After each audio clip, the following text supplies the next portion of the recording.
Hello student, இன்னைக்கு நம்மளோட கிளாஸ்ல 10th மேத்ஸ்ல இருக்கக்கூடிய ஆயத்தலை வடிவியல்ங்கிற சாப்டர்ல இருக்கக்கூடிய ரொம்ப ரொம்ப முக்கியமான 5 மார்க் சம்ஸ் தான் வந்து இந்த வீடியோல சொல்றேன்.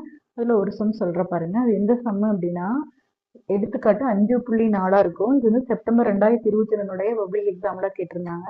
இது சம்டைம் 2 மார்க்லயே கேட்கறாங்க. ஆனா அது அடுத்த ஒரு 5 மார்க் கொஸ்டின் தான். இதே மாதிரில பயிற்சியிலேயே ஒரு சம் இருக்கும். அது அடுத்த வீடியோல சொல்றேன். இது என்ன கொடுத்துருக்காங்கன்னு பாருங்களேன். PQRன்னு ஒரு 3 புள்ளிகள் கொடுத்துருக்காங்க. இந்த 3 புள்ளிகளும் ஒரே நேர்கோட்டில் அமையக்கூடிய புள்ளிகள் அப்படின்னு கொடுத்துட்டாங்க. அது இல்லாம 2B plus C equal to 4னா இந்த B மற்றும் Cயோட மதிப்பு என்னன்னு கேட்டிருக்காங்க. இந்த BCங்கிறது ஒரு புள்ளி தானே, அப்படிங்கிறதுல ஒரு நம்பர்ஸ் தானே வந்திருக்கணும். அந்த நம்பர்னுடைய அந்த BC வந்து என்ன நம்பர்ஸா இருக்கும் அப்படிங்கறத அவங்க கேட்டிருக்கிற கொஸ்டின். அவங்க கொடுத்திருக்கிற டீடைல் 2 டீடைல். ஒண்ணு என்னன்னா, இந்த PQR 3ம் ஒரே நேர்கோட்டில் அமையும் சொல்லியிருக்கிறது ஒரு டீடைல். அதே மாதிரி இந்த 2B plus Cயோட ஆன்சர் 4ன்னு கொடுத்துருக்கிறது இன்னொரு டீடைல். இந்த 2 தரவையும் வச்சு தான் நம்ம ஆன்சர் கண்டுபிடிக்க போறோம். ரொம்ப சிம்பிளான சம் தான் பாருங்க. ஸோ ஃபர்ஸ்ட் தரவு என்ன அப்படின்னா, சரிங்களா, தரவு என்னன்னா PQR ஆகியன ஒரே நேர்கோட்டில் அமையும் அப்படின்னு கொடுத்திருக்கிறதா அவங்க கொடுத்திருக்கிற ஃபர்ஸ்ட் தரவு. சோ ஒரு 3 புள்ளிகள் ஒரே நேர்கோட்டுல இருக்குன்னு வச்சுக்கோங்களேன். அப்போ அதை வச்சு ஒரு முக்கோணம் ஃபார்ம் பண்ண முடியுமா? முடியாது. ஸோ அதனால அப்படி வச்சு ஒருவேளை அது முக்கோணமா நம்ம எடுத்துக்கிட்டோம் அப்படின்னா அதனுடைய பரப்பு என்னவா தான் இருக்கும்னா 0வா தான் இருக்கும். ஸோ 3 புள்ளிகள் ஒரே நேர்கோட்டில் அமையும் கொடுத்திருக்கிறதுனால முக்கோணம் PQRின் பரப்பு வந்து என்னவா இருக்கும்னா 0ன்னு நம்ம இந்த இடத்துல எடுத்துக்க போறோம். சரிங்களா, 3 ஒரு நேர்கோட்டுல இருக்குதுங்கிறதுனால அதை வச்சு ஒரு முக்கோணத்தின் பரப்பு கண்டுபிடிக்கணும்னா கண்டிப்பா ஆன்சர் 0 தான் வரும். ஸோ முக்கோணம் PQRின் பரப்பு ஈக்குவல் டு 0ன்னு எடுத்துக்கிறோம். ஸோ முக்கோணம் PQRின் பரப்பு ஈக்குவல் டு 0னா அதனுடைய ஃபார்முலா எழுதி 0ன்னு எடுக்கணும். முக்கோணத்தின் பரப்பளவு ஃபார்முலா என்னன்னா half into x1 y1 x2 y2 x3 y3 திரும்ப x1 y1 ஈக்குவல் டு 0ன்னு எழுதிக்கலாம். இதுல ஆரோ மார்க்ஸ் போட்டுக்கணும். அப் ஆரோ டவுன் ஆரோ எல்லாம் போட்டுக்கணும். போட்டுட்டு இதுல எது x1 y1னா ஃபர்ஸ்ட் புள்ளி x1 y1, ரெண்டாவது புள்ளி x2 y2, மூணாவது புள்ளி x3 y3. அதை அப்படியே கொண்டாந்து இங்க பிரதியிடுங்க. So 1/2 into first x1 y1 என்ன -1 -4, x2 y2 என்ன BC, x3 y3 என்னன்னா 5 -1, திரும்ப x1 y1 என்னன்னா -1 -4 ஈக்குவல் டு 0. ஸோ இதுலயே அதே மாதிரி ஆரோ மார்க்ஸ் போட்டுங்க. நம்ம நாற்கரத்தின் பரப்பு சமக்கு ஆல்ரெடி சொன்ன மாதிரி 1/2 இன்ட்டு எழுதிட்டு மேல இருந்து கீழே வர்றதையெல்லாம் பெருக்கி ஒரு பிராக்கெட்டுக்குள்ள மைனஸ் போட்டு கீழ இருந்து மேல போறதையெல்லாம் பெருக்கி ஒரு பிராக்கெட்டுக்குள்ள எழுதணும். ஸோ முதல்ல மேல இருந்து கீழே வர்றதெல்லாம் பெருக்குங்க. பெருக்கும் போது பிளஸ் மைனஸ் ரூல் நல்லா ஞாபகம் வச்சுக்கணும். மைனஸ் இன்டூ மைனஸ் பிளஸ், ஒன்னுல மட்டும் மைனஸ் இருந்தா மைனஸ். இந்த ரெண்டு விஷயம் ஞாபகம் வச்சுட்டீங்கன்னா போதும். ஸோ பாருங்க, ஒன்னுல மட்டும்தான் மைனஸ் இருக்கு. ஸோ மைனஸ் வரும். 1 இன்டூ சி, ஒரு சீன் எழுதலாம், வெறும் சீன் எழுதலாம். அதே மாதிரி 1 இன்டூ பி மைனஸ் சைன் இருக்கிறதுனால minus B.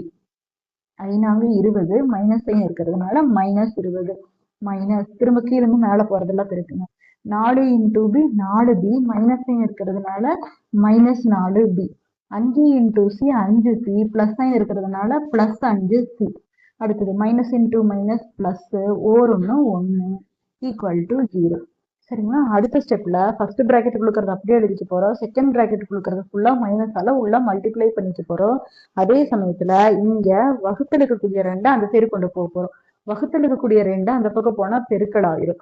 So first bracket கொடுக்கறது என்ன வரும்? -c -b -20 minus into minus plus 4b minus into plus -5c minus into plus -1 equal to 0 into 2.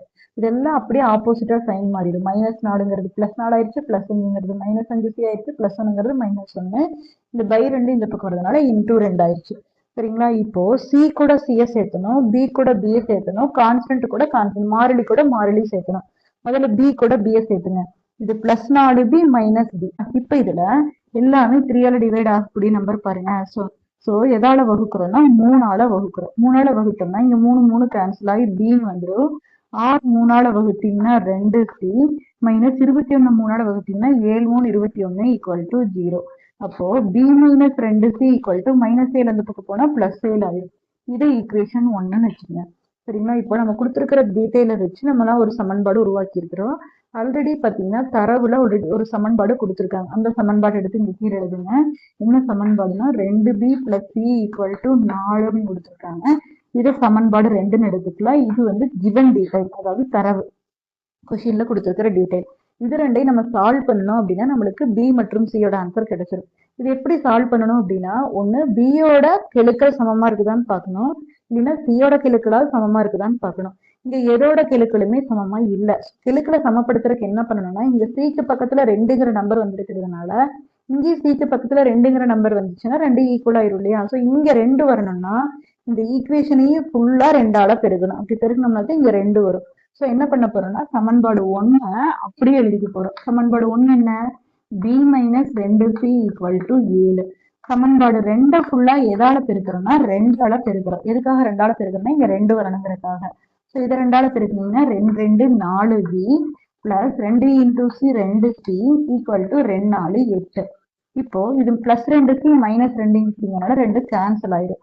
இது 2 அப்படியே பிளஸ் பண்ணுங்க. இது 1b அர்த்தம். 4b 1b பிளஸ் பண்ணீங்கன்னா 5b ஈக்குவல் டு 7 8 பிளஸ் பண்ணீங்கன்னா 15.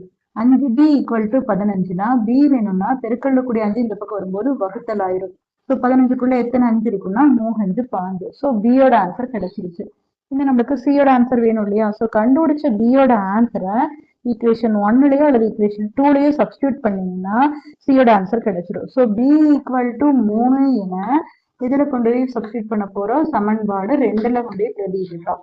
சமன்பாடு 2ல் பிரதியிட. சமன்பாடு 2 என்னன்னு பாருங்க. 2b plus c equal to 4ன்னு இருக்கு. இதுல பிக்கு பதிலா 3 சப்ஸ்டியூட் பண்ணுங்க. So 2 into 3 plus c equal to 4. 10 3 6 plus c equal to 4ன்னு வரும். இப்போ சி மட்டும் என்னன்னா பிளஸ் 6 இந்த பக்கம் வரும்போது மைனஸ் 6 ஆயிரும். ஸோ சி ஈக்குவல் ஆன்சர் என்னன்னா -2. ஸோ பியோட ஆன்சர் 3, சியோட ஆன்சர் -2. இது இதோட ஆன்சர். Thank you student.